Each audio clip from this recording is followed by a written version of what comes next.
जिन लोगों को कुरान पढ़ना ना आता हो, चाहे वो 50 साल का हो, 60 साल का हो, 70 साल का हो, जितना भी बूढ़े हो, अगर आप लोग को कुरान पढ़ना नहीं आता हो, अगर आप लोग को कुरान पढ़ना ना आता हो तो इसमें शर्म की कोई बात नहीं है, चाहे वो औरत हो या मर्द हो। सिर्फ आप लोगों को सिर्फ ये बात बताना था कि अगर आप लोग को कुरान पढ़ना ना आता हो तो आप लोग सिर्फ एक काम करो, आप लोग अभी से स्टार्ट करो।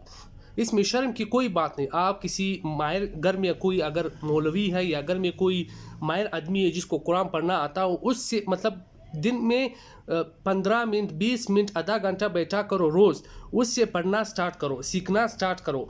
इंशाअल्लाह ताला आप लोग सीख जाओगे। अल्लाह ताला ने कुरान में हिदायत डाला हुआ है।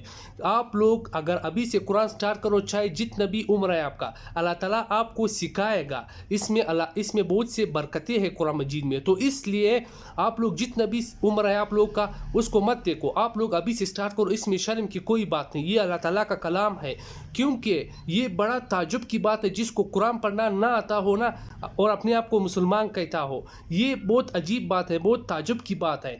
तो आप लोग अभी से स्टार्ट करो, आप लोग सीख जाओगे एक न एक दिन इंशाल्लाह। अपना कोशिश तो जारी रखो, अपना कोशिश तो जारी रखो। लेकिन बाकी अगर अल्लाह ने आखिरत में आपसे पूछा कि अगर आप सीख नहीं सकते थे, कम अज़ कम मेहनत तो करते, कम अज़ कम अपना कोशिश तो करते, तो आप लोग अभी से कोशिश करो। इसमें कोई शर्म की बात नहीं है। अगर आपको ना आता हो लेकिन आपके दिल में ख्वाहिश हो कि मैं कुरान सीखूं, इसी ख्वाहिश पे अल्लाह ताला आपको सवाब देगा। तो इंशाल्लाह उम्मीद है आप इस पे अमल करोगे।